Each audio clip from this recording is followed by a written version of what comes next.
So I was originally born in the U.S. and my family moved here because of the oil business, oil extraction.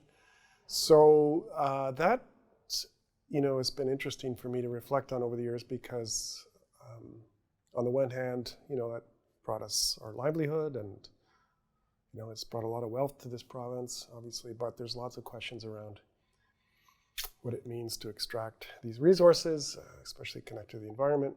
So that, has kind of influenced my work all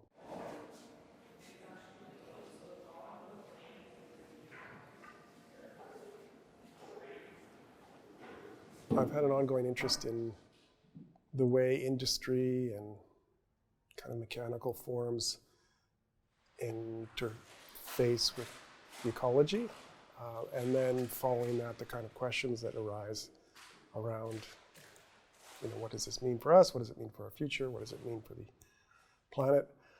So that's one kind of area I'm interested in. I'm also interested in themes related to the body, and I've done a lot of work collaborating with biomedical researchers, medicine in different ways, to look at the body and the kind of interface between art and science.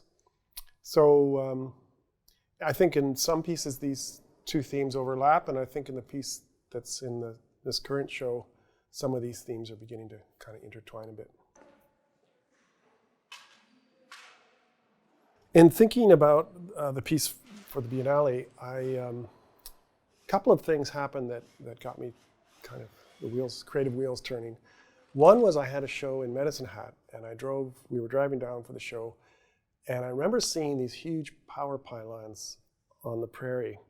And they're, of course, all over Alberta, but in that environment, they really struck me because against the prairie landscape, they really kind of stood out as these powerful kind of forms. And so that stuck in my mind. And then at the same time, I went to an exhibition, I can't even remember what museum, but I saw this carved wooden sculpture, religious sculpture from medieval Europe, from Germany, of Christ on a donkey. And it was an object they would pull through the streets during various festivals. And it really struck me, partly its material, but its kind of raw quality and the kind of honesty of it. It was refined on one level, but it was kind of raw on another level. So that was on my mind. And then finally, I have a 7-year-old daughter, and she's got all these toys. And thinking about the future and thinking about the next generation and the environment and some of the toys she was playing with, I sort of brought all these things together, and I began to create this wooden sculpture of a power pylon, which I hope references lots of things. I hope it references the infrastructure of energy. I think it speaks to this kind of maybe a sacred object, and then it also makes reference to a toy. And then finally on the wall, I have a number of sculptural objects that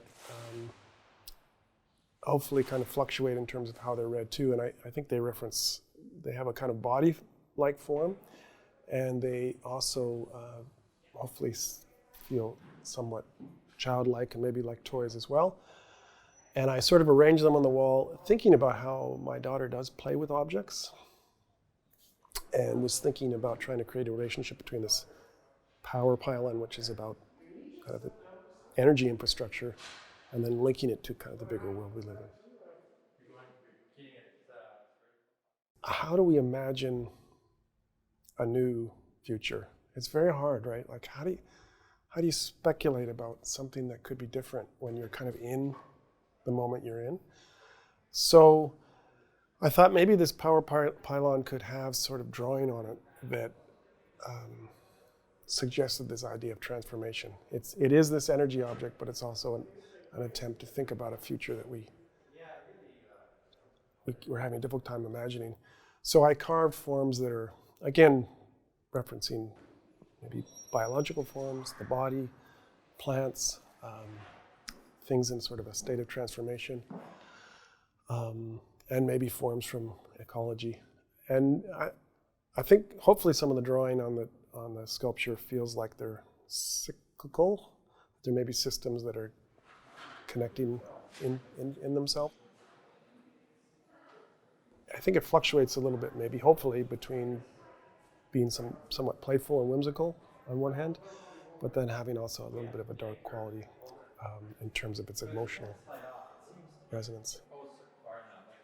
Of course, the fact we have all this energy is terrific. I mean, we have lights and we have modern medicine, and it brings so many wonderful things, but it's also very problematic, right? And how is it impacting our planet and, of course, future generations?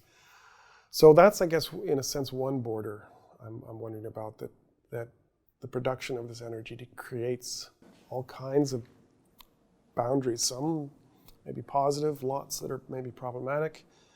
And I guess that's one thing I hope the piece does, is make people sort of think about those questions. The other boundary or border is, again, I sort of alluded to it earlier, is trying to imagine the future. Like, this becomes kind of a boundary, right? Like, how do we think about the world differently? How do we think about ways we can live that's more sustainable and maybe creates more equality?